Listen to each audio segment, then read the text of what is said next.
Hello, it's Tom Donald from the London Contemporary School of Piano in collaboration with Pianist Magazine.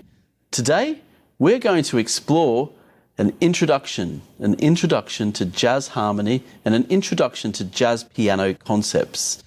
And I'm going to show you some low-hanging fruit to get you started in playing and understanding more about jazz harmony and jazz improvisation.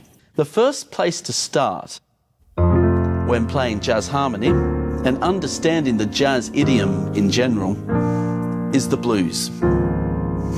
And I find with so many students that's the missing piece of the puzzle for them, as simple as that.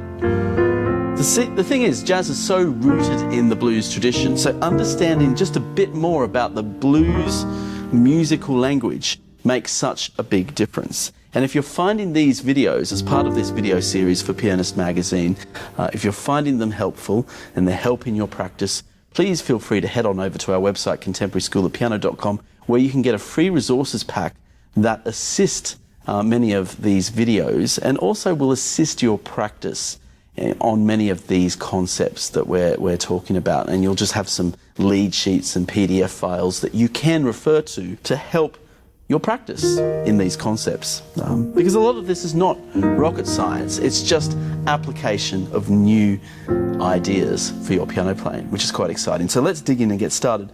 So we're going to start with a simple blues improvisation exercise just to get ourselves rooted in that jazz tradition. And I'm going to start with something as simple as the minor blues scale. So this is a C minor blues scale. We have C, E flat, F, F sharp, G, B flat, and C. It's not really a scale, actually. A blues scale is more like a bunch of notes that create effect on top of an existing scale. So if a jazz composition is in a minor key, you would still use notes that are associated with that traditional minor scale, but you would add these notes on top of the C minor scale, in this case, to create effect. So you've had a chord progression that was working within a C minor scale, you could improvise a C minor blues over that and it fits beautifully. And the blues scale creates an effect. So here's a little simple improv exercise we're going to start with. We're just going to play these four notes: C, B flat, A flat, and then G. We're just going to loop those four notes over and over again. Yeah, it's a bit like Hit the Road, Jack. It's a bit like Feeling Good by Nina Simone. But we're just going to get that left hand into a nice repetitive action. So we're not really thinking about the left hand. I mean, just clicking on the right hand on the second and fourth beat of the bar. Or 1, 2, 3, 4, which is the way we feel the pulse in jazz. We feel the pulse on the second and fourth beat of the bar. We don't feel the pulse on the first and third beat of the bar. It's not like this: 1, 2, 3, 4. That's a little tense, right? We're more like 1, 2, 3, 4. So it's those little changes and shifts to the musical language that really help our improvisation. So now in the right hand, I'm going to improvise on notes in the C minor blues scale.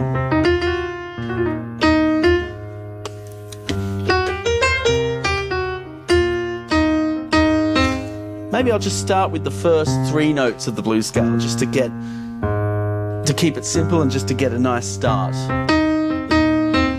Just really simple 2-3 note phrases. And you'll notice your left hand might slip around the place. That's totally normal. If that happens, just pick yourself up, start again. What's that jazz song? Pick yourself up, dust yourself off, start all over again. It's a bit like that, yeah? You're gonna add the fourth note here, the F sharp. And then the G. A couple of patterns that work quite nicely. Just focusing on the minor third. Da-da. da da da da.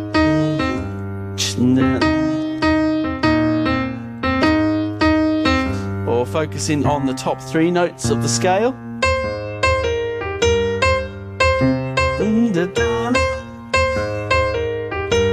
Or descending down the blues scale with a somewhat abrupt and syncopated rhythm. You notice this, the phrasing is quite abrupt.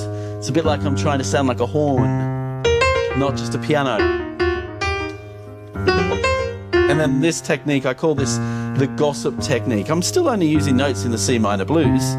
The gossip technique is where I just sort of scramble a bunch of C minor blues notes really quickly and then leave a gap.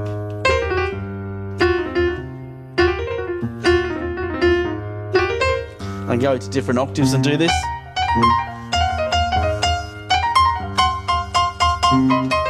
Combining different notes from the blues scale is quite effective as well.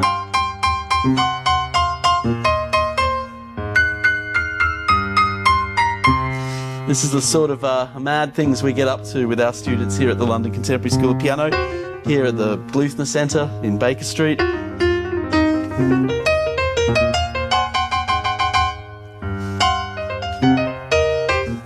It's a joyful exercise. So that's the minor blues. Now I'm going to show you the major blues scale, because a lot of people miss out on this, and it's really important to know this in the context of jazz language. So what is a major blues scale? It's a very, very important scale, by the way. It's built on the pentatonic scale. Now here's a question. Do you know that the pentatonic scale, the major pentatonic scale, it's amazing how this scale, which is one of the first scales of the human race, I mean, these were scales we were singing, you know, before there were any pianos or musical instruments that we could actually play these scales on. It's a very human scale, and it's a scale we've somewhat lost connection with. And all the major pentatonic scale is any major scale, let's say take C, and we remove the 4th note, that goes, and we remove the 7th note, that goes. So no tritone of F and B, and we get this very pure sound, this extremely pure bunch of notes.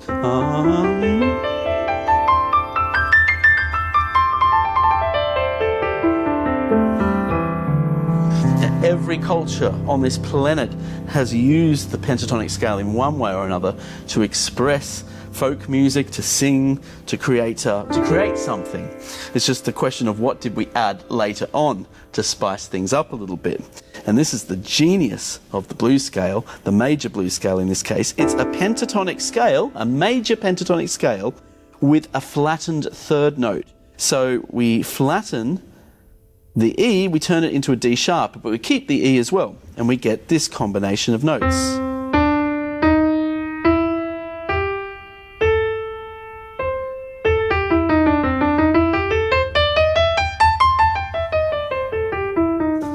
So for any jazz composition or jazz piece of music that is in a major key, so let's say we get a jazz piece that's in F major, we then apply the F major blues scale. So there's our F major pentatonic, flatten the 3rd, there's our F major blues scale. So let's say you had a jazz piece that was in F major, those notes would fit that piece potentially like a glove.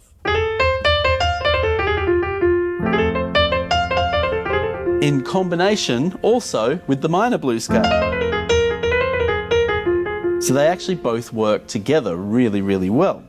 Often you hear a jazz pianist maybe going up on the major and down on the minor blues.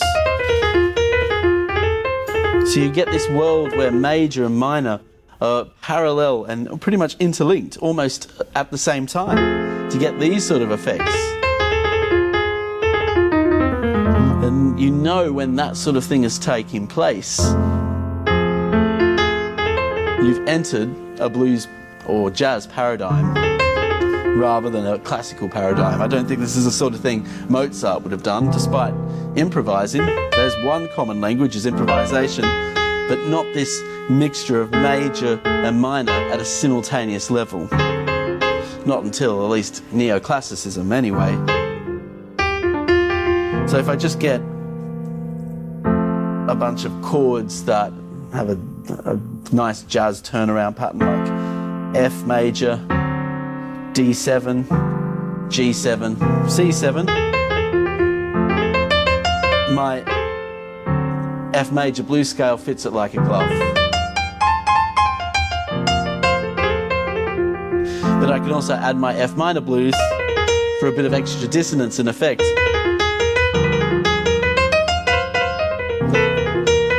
Then circle back to the major. So now let's talk about jazz harmony, because this is the big topic. And I know today's video is an introduction to jazz harmony. It's not a complete course on it or anything like that. But I want to show you some really useful golden nuggets that will get you started. And if you need some supporting resources, do visit our website, contemporaryschoolofpiano.com, because we have a free resources kit that has some sheets and exercises that will support this video. For instance, what I'm about to show you now is the holy trinity of jazz chords. So what is the holy trinity of jazz chords? Well, this is the essential difference, I would say, between classical harmony and jazz harmony. In the classical world, in general, and I'm making generalizations here, we live in a world of major and minor.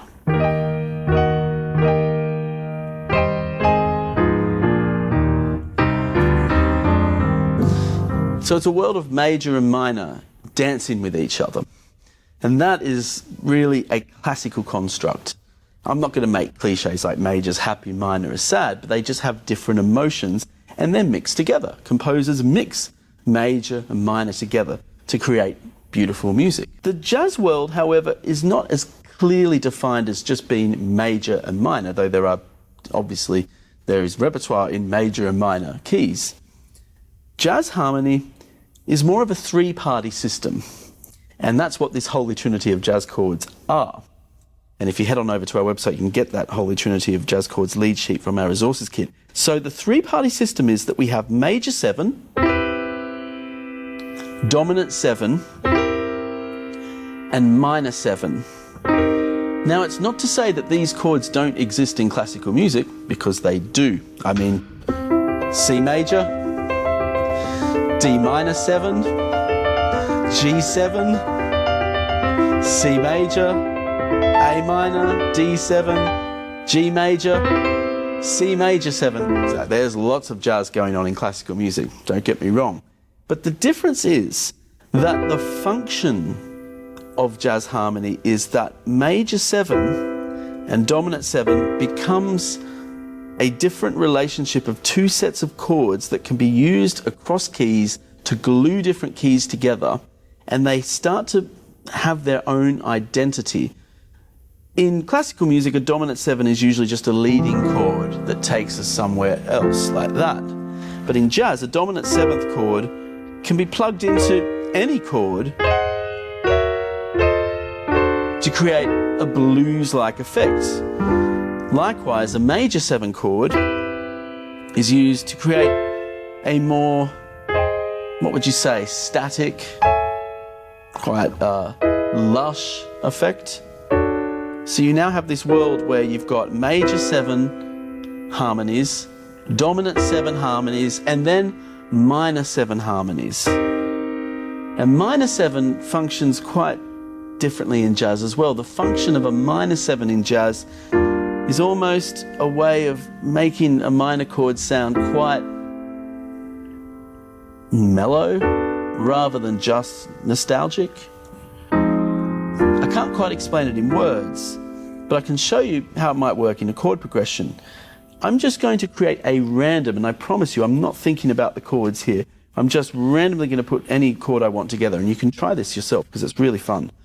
I'm going to make up a random major 7 chord, a random minor 7 chord, a random dominant 7 chord, and then mix them around. And you'll just hear how these three types of chords interact with each other. E flat major 7, A minor 7, C major 7, A flat major 7, B flat minor 7, B minor 7, E dominant 7, A minor 7, A flat major 7. So they almost have this like super glue quality to them, these three types of chords. They can sort of glue together. And even though the music there, what key was I even in? It still formed a type of key center because of the relationship between these three types of chords. So the practical thing to take away from that is that you really need to know the difference between major 7. So a major 7 is a semitone below the octave. A dominant 7 is a full tone below the octave. And a minor 7 is built on a minor triad and is a full tone below the octave. And you want to then play that and try that in other keys. F major 7, F dominant 7, F minor 7, G major 7, G dominant 7. We call it G7 for short. Like, Thomas is my full name, please just call me Tom. G7, G minor 7. And in chord notation on jazz lead sheets, the major 7 will often be a triangle, the dominant 7 will just be a 7, and the minor 7 will be CM7. That's usually how you'll see it notated. So let's try some chord progressions to see how this is all put together. And I've chosen the piece Georgia on My Mind because it's a beautiful piece of music. So let's start with the chords for Georgia on My Mind. And I'm just going to chord the piece out. I'm not even going to play the melody. And the nice thing with major 7 chords and dominant 7 chords is I can also have my thumb on the 7th. I can play it in this inversion. I don't have to play it like that. So you'll often see me playing the chords with the thumb on the 7th. So we've got the F major 7, Georgia, E minor 7, Georgia, A7, D minor 7, the whole night through, G7. Then we got A minor 7, D7, G minor 7, C7, A minor 7, D7, G minor 7, C7. So you get quite a nice combination of those chords. So the idea is in jazz, we've got to make sure we've got 7s on pretty much everything to add extra dissonance to the chord. But of course, jazz pianists don't just leave it at that. And you might just be only ready to practice this on the level of 7ths. But jazz pianists like to add extra dissonance. And we add extra dissonance by creating the right conditions for us to be able to add 9ths and other dissonances. So what's a 9th chord? For instance, if we have a D minor 7, a D minor 9th, we'd also have an added E above the C. But it's not totally realistic to play that with one hand, and nor does it actually sound that good in that position. So we can travel to 9th chords by using creative techniques like this. Here's a nice progression. D minor 7, I've got my thumb on the 7th, and now I'm going to go to a G9, but I'm only going to drop my thumb down a half note here, and I get a G9. Don't think about the theory, just do this with your fingers first. D minor 7, just get this under the fingers first.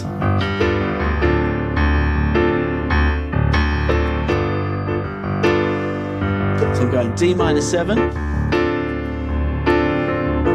G9.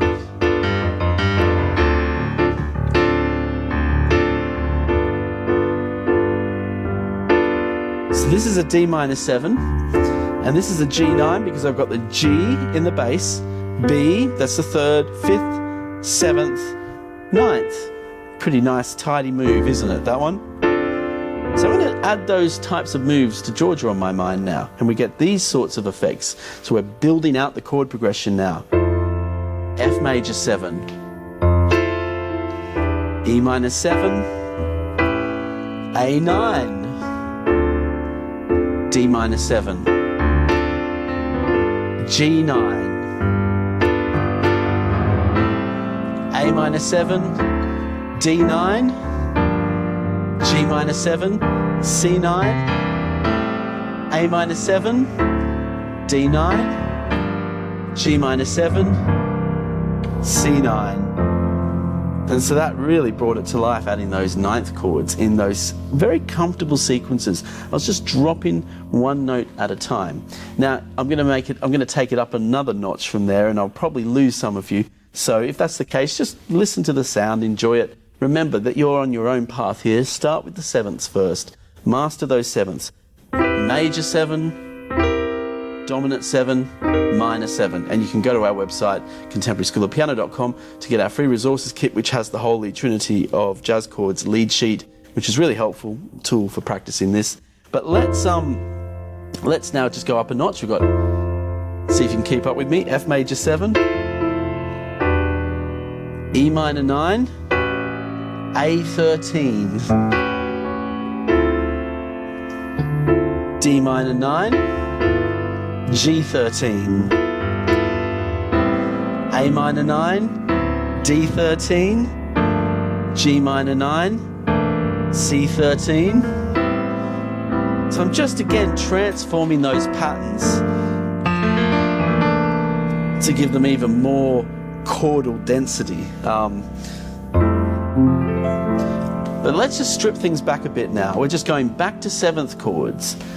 So no more fancy stuff, just back to seventh chords, because that's the root of jazz harmony, are those sevenths.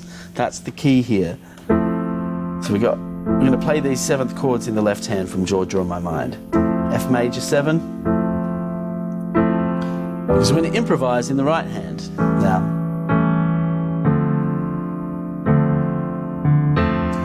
I'm just going to get these chords under my fingers first.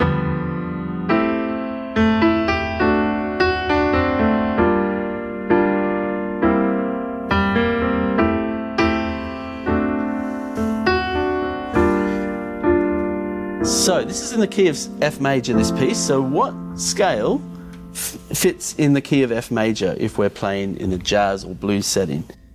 And we've looked at these two scales today, the F major blues and the F minor blues, if we want some extra dissonance.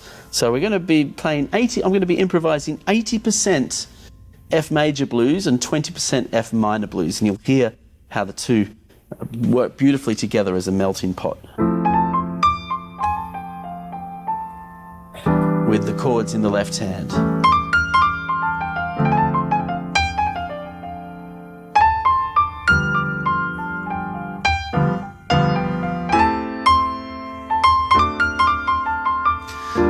Switch to the to the F minor blues now.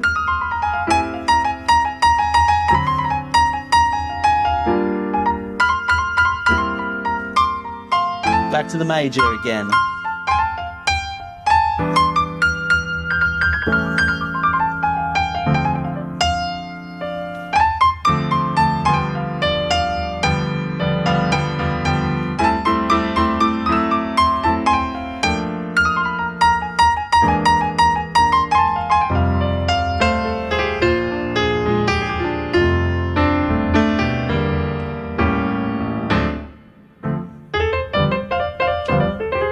I hope you found today's video helpful.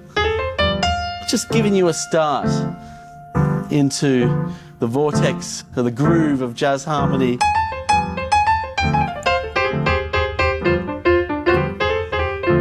And if you'd like to find out more about what it is we do at the London Contemporary School of Piano, we do far more than just jazz. We do all styles of music. We have a team of teachers that specialise in just about every imaginable genre of music there is.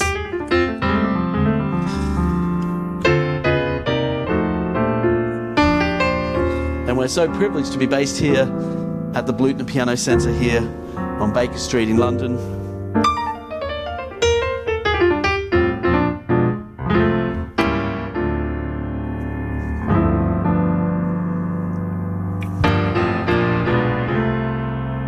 So in the meantime, I've given you a lot of information today, probably too much. Just start with that step one, just improvising on that minor blues scale we started with. And I look forward to seeing you